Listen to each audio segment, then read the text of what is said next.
తాకట్లో ఉన్న బంగారాన్ని విడిపించి ఆ రోజున మార్కెట్ ధర కట్టి మిగిలిన డబ్బును మీకు అందిస్తుంది కొమ్మూరి గోల్డ్.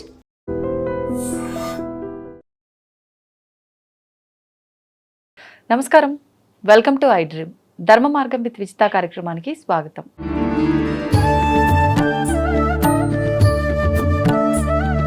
ప్రస్తుతం మనతో పాటు ఉన్నారు భారతీ శంకరపీఠం వ్యవస్థాపకులు, ప్రముఖ జ్యోతిష్య వాస్తు పండితులు బ్రహ్మశ్రీ అన్నవరపు తిరుపతి మూర్తి అవధాని గురుగారు. ఇప్పుడు గురుగారితో మాట్లాడతాం.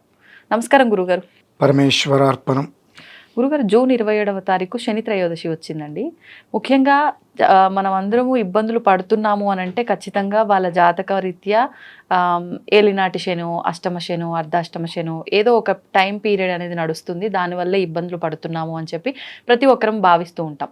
మరి అటువంటి శని విగ్రహం వల్ల పడే ఇబ్బందుల నుంచి బయటపడాలన్నా ఏదైనా పరిహారం ఉందా, ఆ రోజు చేసుకోవాల్సిన పూజా విధానం ఏదైనా ఉందా, వాటి గురించి వివరించండి. తప్పకుండా అమ్మా. ఓం శమగ్నిరగ్నిభిస్కరచ్ఛన్నస్తపతు సూర్య శం వాతో వాత్వరప అపశ్రిధ. మనం సోషల్ మీడియాలో కానీ ఎక్కడైనా చూస్తే శనిత్రయోదశి వస్తుంది అని అంటే భయపెట్టడాలు అనేటువంటిది మనం చూస్తూనే ఉన్నాం. శనిగ్రహం ఉంది, పీడా పిశాచము, రకరకాలుగా భయపెడతేస్తుంటాం. ఎవరు భయపడాలి, ఎందుకు భయపడాలి, ఎప్పుడు భయపడాలి అనేటువంటి విషయం దృష్టిలో తీసుకుంటే అధర్మ మార్గంగా వెళ్ళే వాళ్ళు మాత్రమే భయపడాలండి. శని ఎప్పుడూ కూడా ధర్మరక్షకుడు. మనం ఎదుటి మనిషికి హాని చేయకుండా మన పని మనం చేసుకున్నంతసేపు కూడా ఆయన నుంచి ఎప్పుడూ కూడా మనకు అనుగ్రహమే వస్తుంది. అందులోనూ కూడా శనిత్రయోదశి అన్నప్పుడు అనేక సార్లు వస్తుంది, కానీ ప్రధానంగా శనిత్రయోదశి అనేటువంటిది మనం దేన్ని ముఖ్యంగా తీసుకోవాలి అంటే శనికి సంబంధించిన నక్షత్రాలు ఉంటాయి. పుష్యమి, అనురాధ, ఉత్తర భద్ర. ఈ నక్షత్రాలలో వచ్చినప్పుడు దాన్ని ప్రధానంగా మనం ప్రామాణికంగా ఎక్కువగా తీసుకోవచ్చు. మీరు అన్నట్టుగా 27వ తారీఖు అనురాధ నక్షత్రంతో శనిత్రయోదశి. అనురాధ నక్షత్రంతో కూడి వచ్చినటువంటి శనిత్రయోదశి చాలా అమోఘమైనది.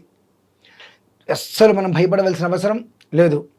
ఏలినాటి శని కావచ్చు, అష్టమ శని కావచ్చు, అర్ధాష్టమ శని కావచ్చు, లేదంటే కనుక శని మహర్దశ కావచ్చు, అంతర్దశ, విదశ, ప్రాణదశ, సూక్ష్మదశ, ఇలా 8 విధానాలుగా ఉండే వాళ్ళు ఎవరికి ఎలాంటి అనర్థము జరగదు. ఓకే, ముందు అది తెలుసుకోవాలి మనం. అనర్థము అనేటువంటిది మన మనస్సుని, మన బుద్ధిని అనుసరించి ఉంటుంది. మన మనస్సు, మన బుద్ధి బాగున్నాయి అన్నప్పుడు అనర్థం ఎందుకు వస్తుంది అన్నమాట మనకు. కాబట్టి శని వలన ఏదో అనర్థం జరుగుతుందని కాదండి. ఏ పరిస్థితులలో కూడా ఏ కారణం చేతనైనా మనం కాస్త కర్మ ప్రారంభవశాత్తు కుటుంబమును ఇంకోటను కొన్ని పరిస్థితుల్లో కలియుగంలో అంత అధర్మం చేయందే బ్రతకడం కష్టం. ఖచ్చితంగా నేనే చెప్తున్నా మాట. నేను పూర్తిగా ధర్మంగా ఉంటా అంటే తొక్కేస్తారు భూమిలోకి. అవునండి. ఇతన్ని నమ్ముకున్నటువంటి భార్య బిడ్డలు ఉంటారు, వాళ్ళు నడురోటికి ఎక్కాలి. కాబట్టి కొన్ని పరిస్థితులు అంటే మన దగ్గర ఒకరి దగ్గర మనం ఉద్యోగం చేస్తున్నాం, వాళ్ళు ఎలా ఉన్నప్పటికీ కూడా మనం ఉద్యోగం చేస్తే మనకి జీతం వస్తుంది కాబట్టి వాళ్ళు ఏం చేసినా మనం పట్టించుకోకుండా మన పని మనం చేసుకుంటాం. అది అధర్మమే కదా ఒక రకంగా. కానీ మన కుటుంబం పోషణ అంటే ఇటు చూసినా ఉన్నవాళ్ళు వాళ్ళే. కాబట్టి మన విధానంలో ఈ కొన్ని కాలమాన పరిస్థితుల్లో చేసేటువంటి అధర్మం నుంచి నన్ను రక్షించు, నీ ఒక్క వక్రగతి కానీ ఉగ్రం అనేటువంటి దృష్టిగా నా మీద పడకుండా నన్ను ప్రశాంతతగా ఉంచు తండ్రి అనేటువంటి విషయంలో శనికి ఎప్పుడూ మనం శాంతి చేసుకోవాలి. ప్రతి శనివారము శనికి తైలాభిషేకం చేసుకోవాలి, దీపారాధన చేయాలి శనికి ప్రతి శనివారము. అటువంటిది ప్రత్యేకంగా సప్తమి శనివారం కలిసి వస్తే ఇంకా విశేషం. ఓకే, ఈ సప్తమి శనివారంలో ఈ యొక్క పుష్యమి, అనురాధ, ఉత్తర భద్ర వస్తే ఇంకా అద్వితీయం. ఈసారి అనురాధ వచ్చిందమ్మా. పుష్యమి, అనురాధ, ఉత్తర భద్ర అంటారు. ఈ 3 నక్షత్రాలు శనివి. అనురాధ వచ్చినప్పుడు మనకు పుష్యమి నక్షత్రం వస్తే కనుక ఆ ఒక యోగం వేరే విధంగా ఉంటుంది. అనురాధ వచ్చింది కాబట్టి అనురాధ అంటే మిత్రదేవత. ఎప్పటికీ కూడా నువ్వు చేసేటువంటి దాని నుంచి ఆయన నవ్వుతూ నేను బయటపడేస్తాడు. మిత్రోదేవత అనేటువంటి దానికి ఉంది కాబట్టి అనురాధ నక్షత్రం మిత్రోదేవత అనేటువంటిది ఉంది కనుక ఈ వచ్చేటువంటిది ఏదైతే 27వ తారీఖు అనురాధ నక్షత్రంతో కూడినటువంటి శనిత్రయోదశి ఏదైతే ఉందో ఆ రోజు నాడు చక్కగా స్వామివారికి తైలాభిషేకం, ఇంకా వీలుంటే చక్కగా తైతీల యోగం ఉందండి ఆ రోజు. యోగం కూడా తైతీల యోగం. అంటే దానివల్ల ఏంటండి చెప్తాను. అంటే కొన్ని యోగాలు ఉంటాయి. తిలం అనేటువంటి తిలహ అంటేనే వాటిని స్పృశిస్తే పాపాలు పోతాయండి. పాపాలు పోతాయి. తిలా పాపహరా నిత్యం విష్ణోర్దేహ సముద్భవ పాపం హరంతు మే క్షిప్రం అతశాంతిం ప్రయచ్చమే అంటారు. ఆ నువ్వుల్ని ముట్టుకుంటే చాలు ఎటువంటి మహాపాతకాలైనా పోతాయి. అటువంటి మహాయోగం ఆ రోజు. కనుక ఆ తిలలతో శనికి తిలహోమం చేసుకోవడం అనేటువంటిది ఇదేదో అనర్థం వస్తేనో, ఇబ్బంది వస్తేనో, అనర్థాలు అనుభవిస్తుంటేనే, కష్టాలు అనుభవిస్తుంటేనే కాదు. మనం ప్రశాంతంగానే ఉన్నాం. కానీ కర్మ ప్రారంధవశాత్తు మనకు ఎటువంటి సమస్య వచ్చి ఇబ్బందులు పడకుండా, శని యొక్క వక్ర దృష్టి మన మీద పడకుండా, ఎప్పుడూ కూడా ఆయన ఆగ్రహం లేకుండా అనుగ్రహాన్ని మాత్రమే కోరి చేసేటువంటిదే అనురాధ నక్షత్రంతో కూడినటువంటి శని త్రయోదశి. కాబట్టి అది 27వ తారీఖు ఉంది కాబట్టి ఆ రోజు నాడు చక్కగా ప్రతి ఒక్కరూ మనము మన భారతీయ శంకరపీఠం నందు విశేషంగా ఆ శనికి ఆ నల్ల నువ్వులతోటి ప్రత్యేకంగా హోమం చేస్తున్నాము. అక్కడైనా ప్రత్యక్షంగా పరోక్షంగా పాల్గొనవచ్చు, లేదా ఎవరైనా చక్కగా దీనికి సంబంధించిన వైదిక పండితులు ఉన్నట్లయితే వారిని ఇంటికి పిలుచుకొనైనా సరే ఆ రోజు నాడు ఆ శనికి హోమం చేయించుకోవడం అనేటువంటిది. ఇంట్లో శనికి సంబంధించిన పూజలు చేయొచ్చా గురుగారు? ఏంటమ్మా అంటే చాలా మందిలో ఇది ఒక సెంటిమెంట్ ఉంటుంది, అలా చేయించకూడదు అన్నట్లుగా. కర్మ ప్రారంధం అని ఒకటి ఉంటుంది. జన్మతహాగా బాగుపడే యోగం లేకపోతే ఇంట్లో చేయించుకోరు. ఓ, జన్మతహాగా బాగుపడే యోగం లేకపోతే ఇంట్లో చేయించుకోరు.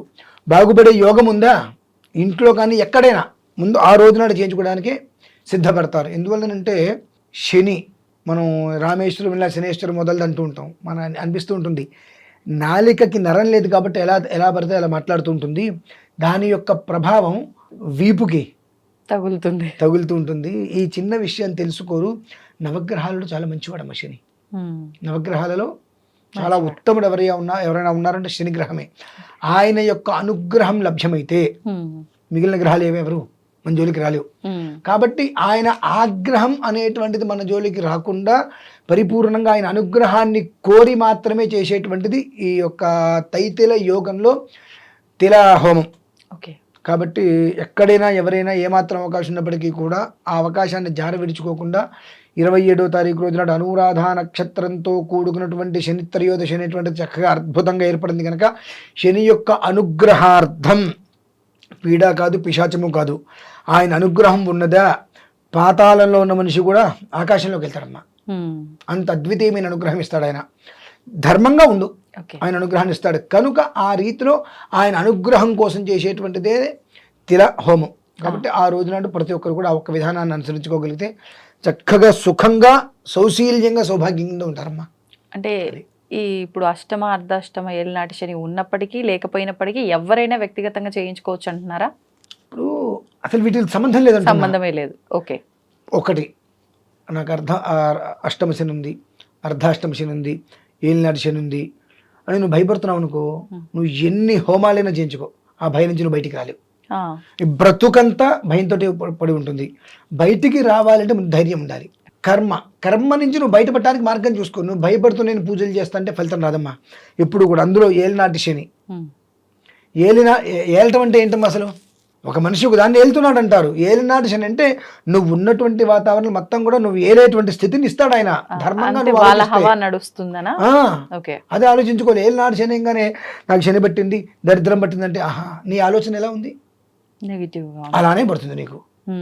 శని విషయంలో ఏదైతే మనం ఆలోచిస్తామో అదే తీసుకుంటాడమ్మా. నెగిటివ్ ఆలోచిస్తే జన్మాంతం నీకు నెగిటివ్గానే ఉంటావు. పాజిటివ్గా ఆలోచించడం మొదలు పెడితే జీవితకాలం పాజిటివ్గానే ఉంటావు. శని దగ్గర ఉన్నటువంటి గొప్ప తత్వం అది. అందుకని ఆయనకి ఎవ్వరి యందు ద్వేషము ఉండదు, కోపము ఉండదు. ఇద్దరు పక్కపక్కన ఉంటారు. ఒకళ్ళు శనిని ప్రేమించారు, ఆయన ప్రేమగా చేస్తాడు. ఒకరు శనిని ద్వేషించాడు, ఆ ద్వేషాన్నే ఇస్తాడు. అంతే.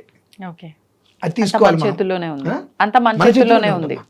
మనం ఆయనకి ఏది ఇస్తే ఆయన మనకు అదే ఇస్తాడు, 100 రెట్లు తిరిగి ఇస్తాడు. అంతే. ధన్యవాదాలు గురుగారు. పరమేశ్వర. తవ్వుతున్న శివలింగం సరే, దాన్ని అట్లా కప్పేసేయండి, చూపించదండి. Krishna is there. మూర్తి పూజ కాదు, సాక్షాత్ బ్రజేంద్ర నందన భగవాన్ ఉన్నారు మూర్తిలో. ఏమీ ఆశించకుండా ఆరాధించే వాళ్ళు కూడా ఉన్నారా ప్రభుజీ? నిజమైన భక్తి అంటే మనకు తెలియదు కాబట్టి